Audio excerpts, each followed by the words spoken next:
रंगदारी रे घर चढ़ के मारब बरियारी रे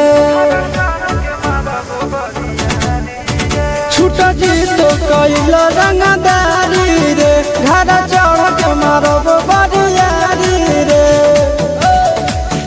तोरा बाप के न तोरा दादा के चिन्हब बेटा सब गोली मारब एगो दिनब तोरा बाप के न तोरा दादा के चिन्हब बेटा सब गोली मारब एगो दिनब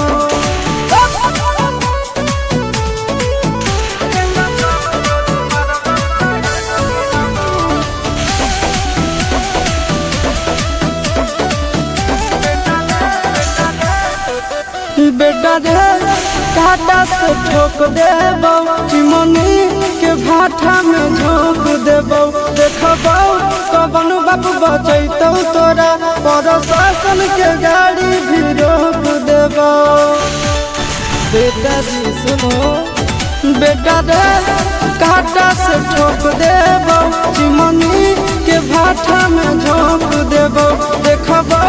कवन बाप बचैतौ तोरा प्रशासन के गाड़ी भी रोक देबौ तोरा जैसन के हम खड़े खड़े गिरबौ बेटा सब गोली मारबौ एगो गिनबौ तोरा बाप के न तोरा दादा के चिन्हबौ बेटा सब गोली मारबौ एगो गिनबौ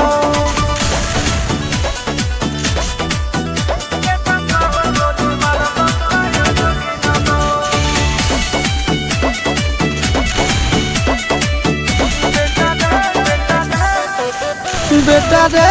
दौड़ा के बाजार में मारबौ गोली तोर कपार में रंगदारी जे करम भी बिहार में गड़ देबौ गंगा जी किनार में इतना मार पड़तो न बेटा बेटा रे दौड़ा के बाजार में मारबौ गोली तोर कपार में रंगदारी जे करम भी बिहार में गड़ देबौ गंगा जी किनार में चिंटू आशीष के कारण सुनबौ बेटा सब गोली मारबौ एगो गिनबौ तोरा बाप के न तोरा दादा के चिन्हबौ बेटा सब गोली मारबौ एगो गिनबौ मारत मारत पिछुआरा लाल कर दे बेटा ध्यान से बाप इधर है।